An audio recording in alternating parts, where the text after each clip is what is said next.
Okay, so we've got some space to work with now, and let's prove our two theorems, our two results, proof by induction in each case.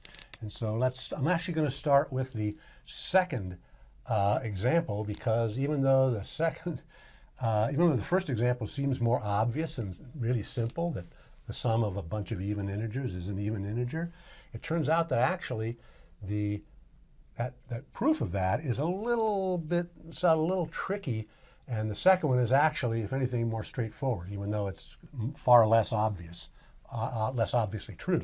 So let's say here that we're going to do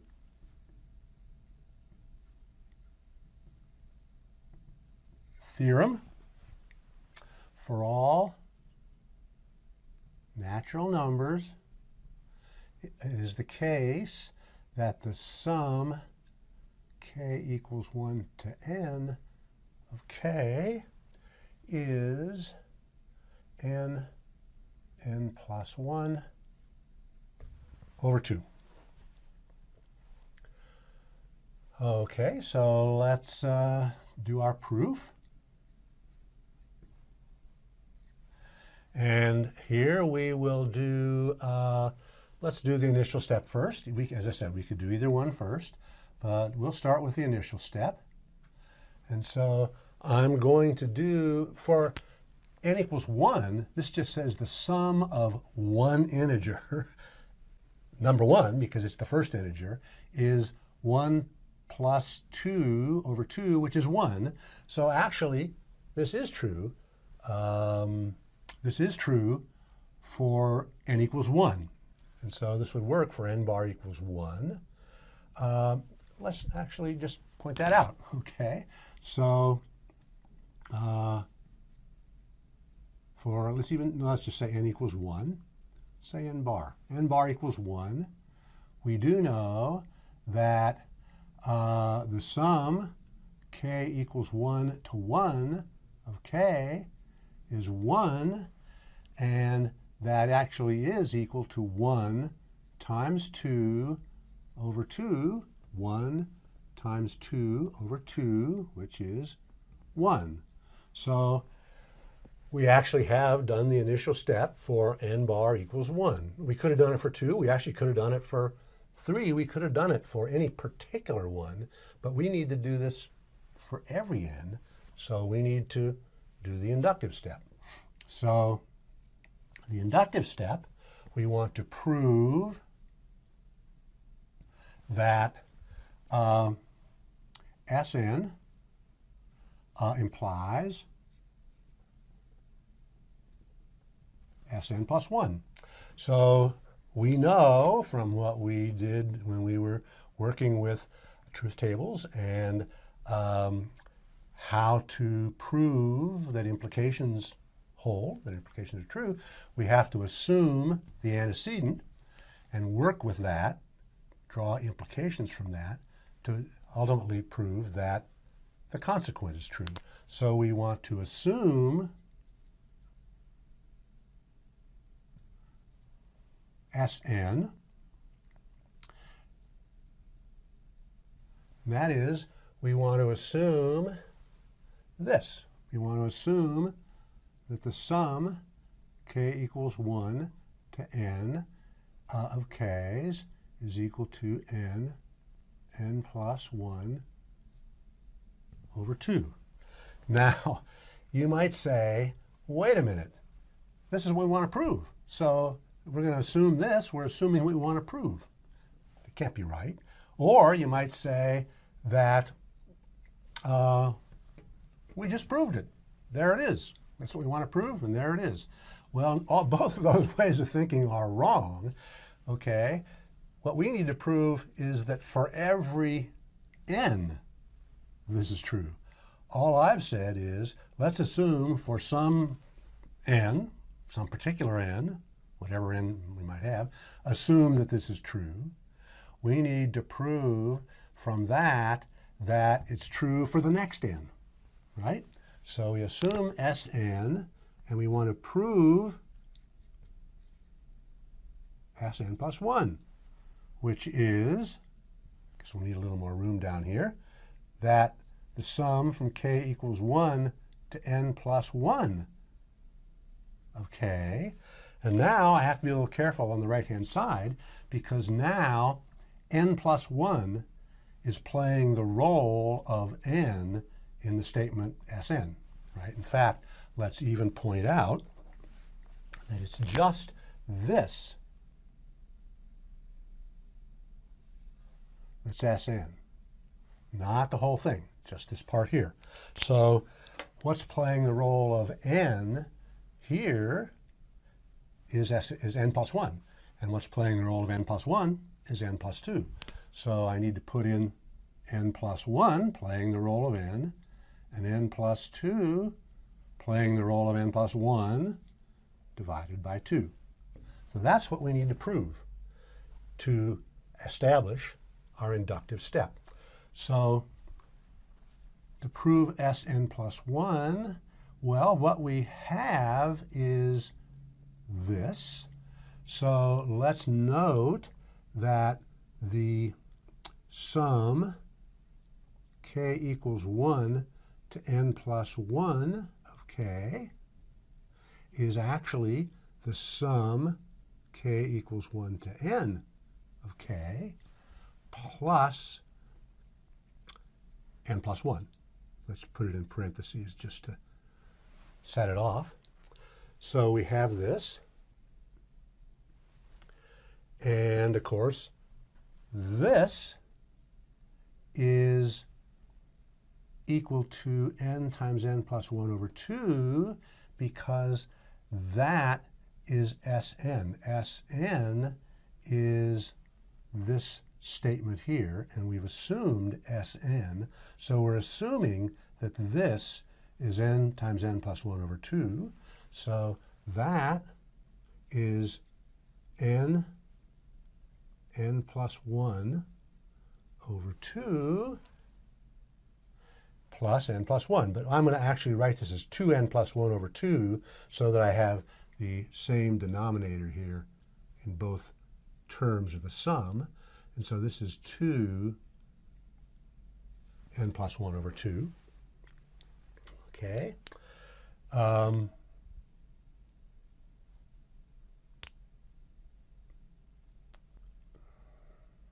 Okay.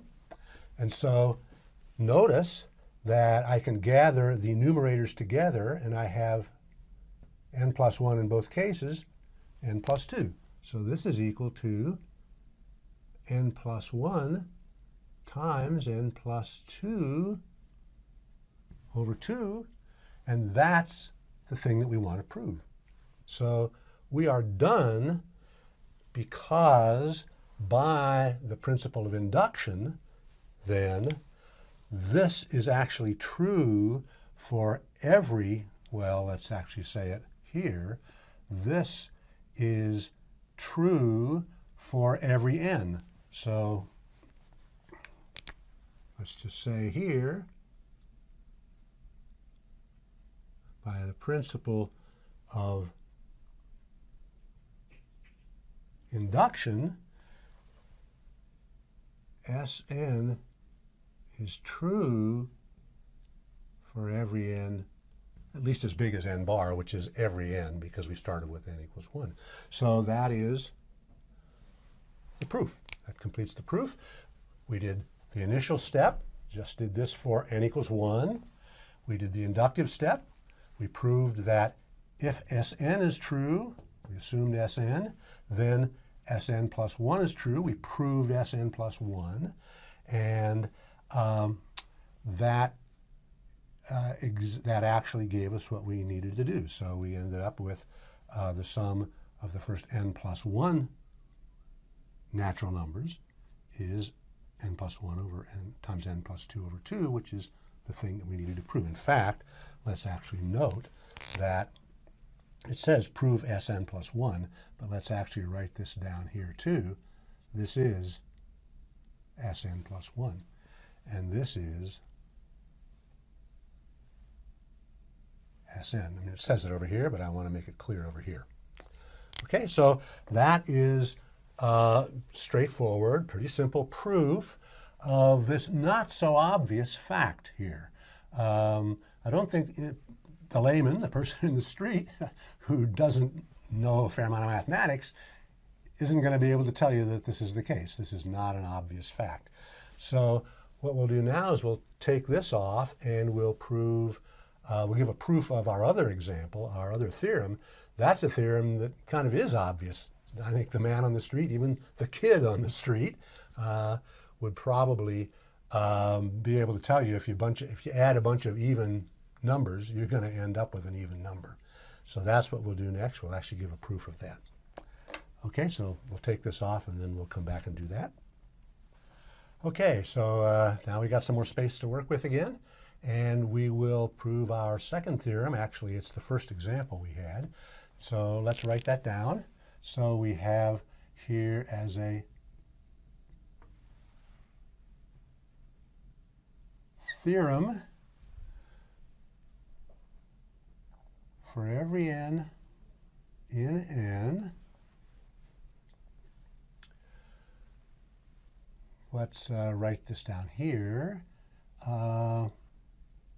x1 to xn in our set E, the set of the even integers, implies that, let's just write it this way, the sum I equals 1 to n of xi is an even integer.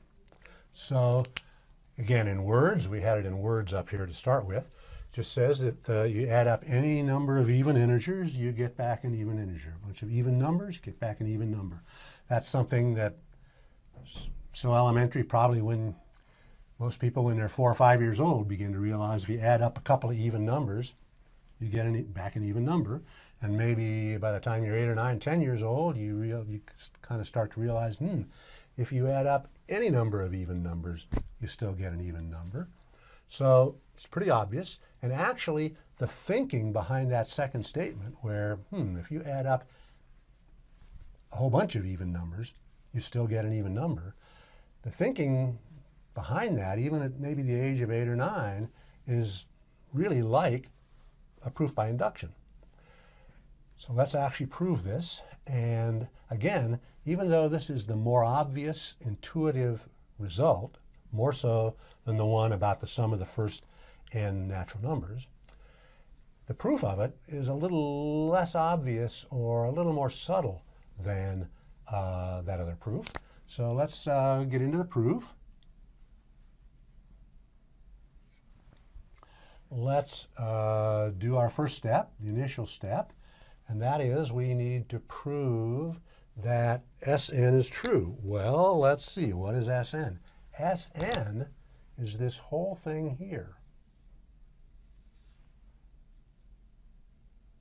So Sn, not this part up here, Sn is itself an implication, and that makes things a little tricky because the induction step, the inductive step, is itself an implication. So it's an implication in which both parts are themselves implications. Sn is an implication, as Sn plus 1 is an implication. So that's why I've actually put this off to do it second, because it's a little more subtle, as I said. So we want to first prove that, and I'm going to prove that S2 is true because, of course, if you have one even number and you add up that one even number, you've got an even number.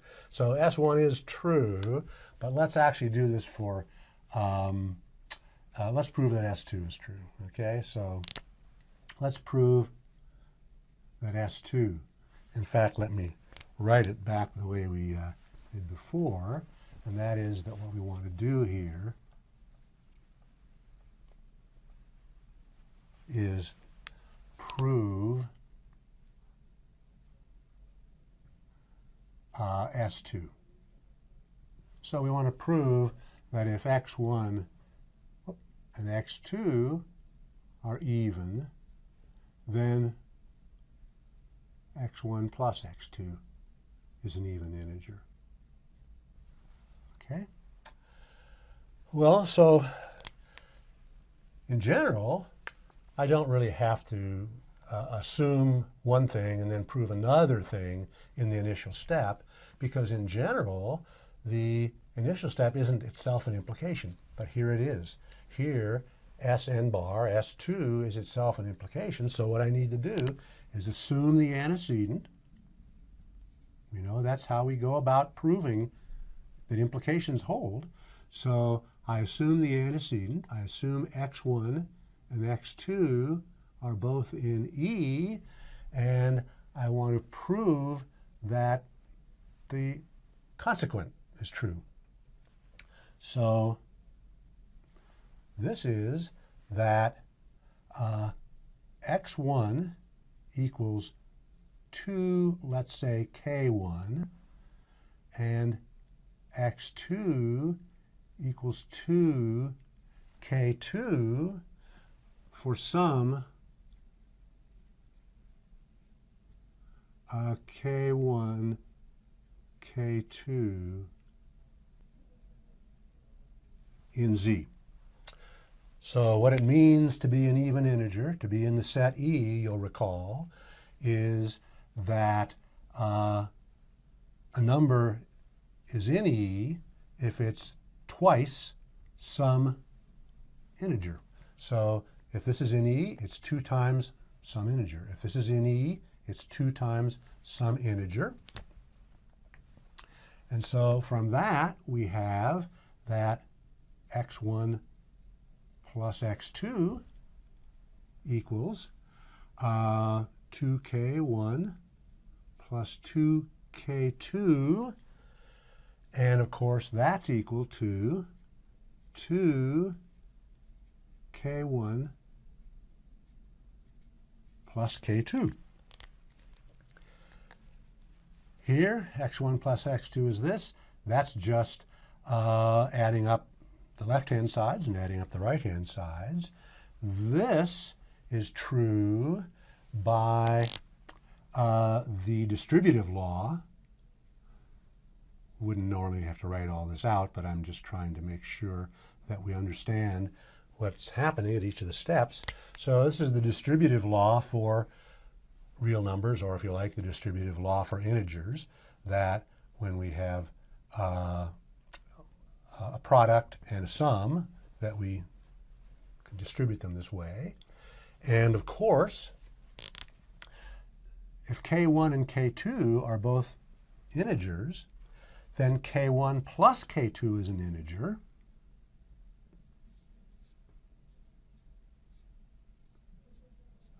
It's an integer. That shouldn't be an E. That's a mistake. That was an error. So let's fix that. Let's take that E off of there. Well, that's not coming off very well, is it?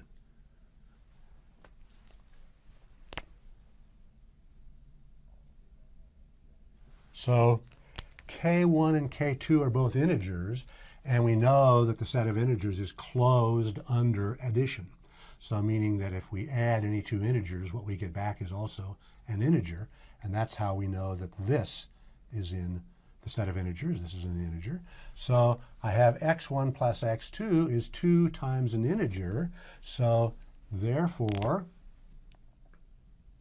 x1 plus x2 is in E, because x1 plus x2 is 2 times an integer, and that's what we wanted to prove.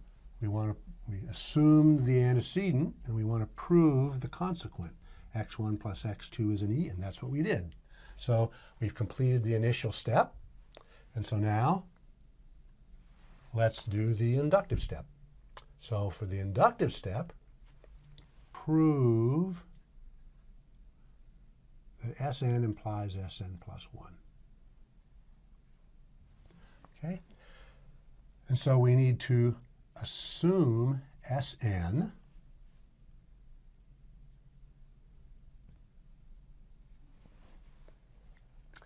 and that means we're assuming that, well, we're assuming this up here. So we're assuming that x1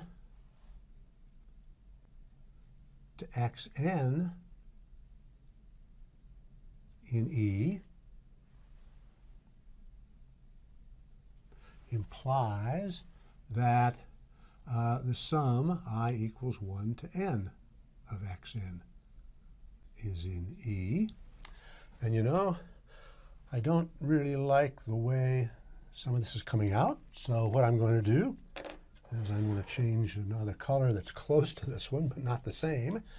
And so we are going to assume this, and we need to prove this. So let's actually write that down. Well, the color's a little more different than I thought.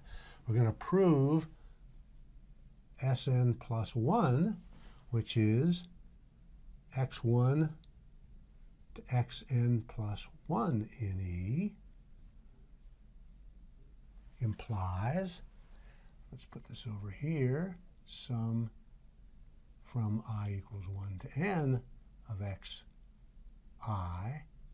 is in E. And I notice that here I put an n. That I was thinking too much about the about how this didn't look too good here. So let's just put this down here as I. And so so we're assuming Sn.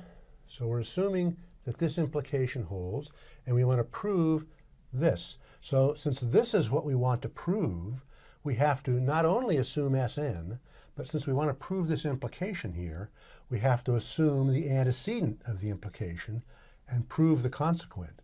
So this is the place where I said this is a little trickier, or maybe a little trickier, or a little more subtle maybe than the other theorem we did, the proof that we did, because here we are assuming one implication and then proving, using that to prove another implication. So here we're going to say, so assume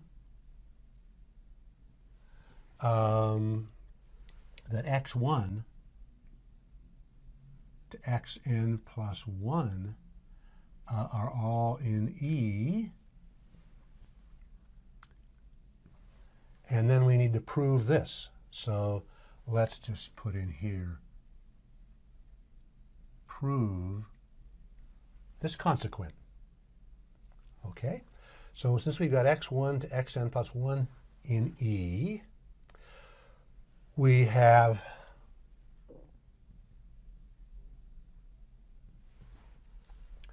the sum, the thing that we want to prove here, the sum I equals 1 to n plus 1 of xi, that's the sum I equals 1 to n xi plus x n plus 1. So this xn plus 1, that's in E. How do I know that?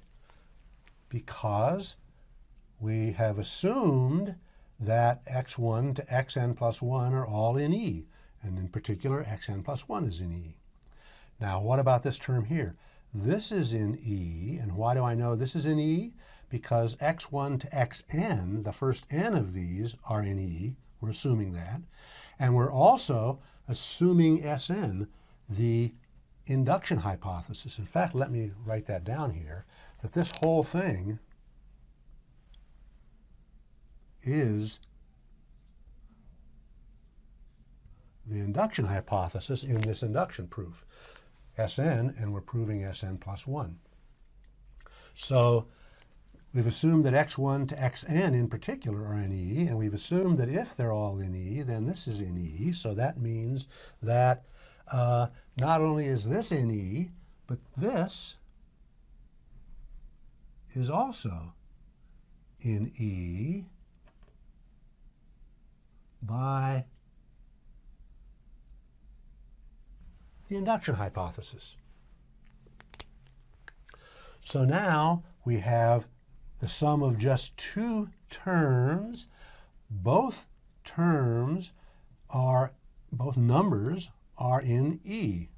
And it just so happens, this isn't the way things usually go, but it just so happens that we already proved up here that if we have two numbers in E, their sum will be in E. So that means that the sum of these two must be in E.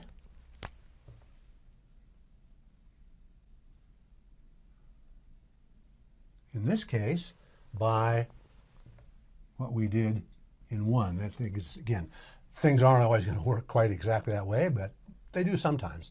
And so then we end up with two numbers. Both of them are in E. We've already proved that means the sum is in E. And so we have established that the sum of n plus 1 even numbers, the sum of n plus 1 numbers in E is a number in E, which is what we wanted to get. So we've actually completed the inductive step. We have completed assuming Sn and showing Sn plus 1 because we assumed the antecedent of Sn plus 1, and we verified the consequent of Sn plus 1. So we have completed the proof because of the principle of induction. So we might say down here,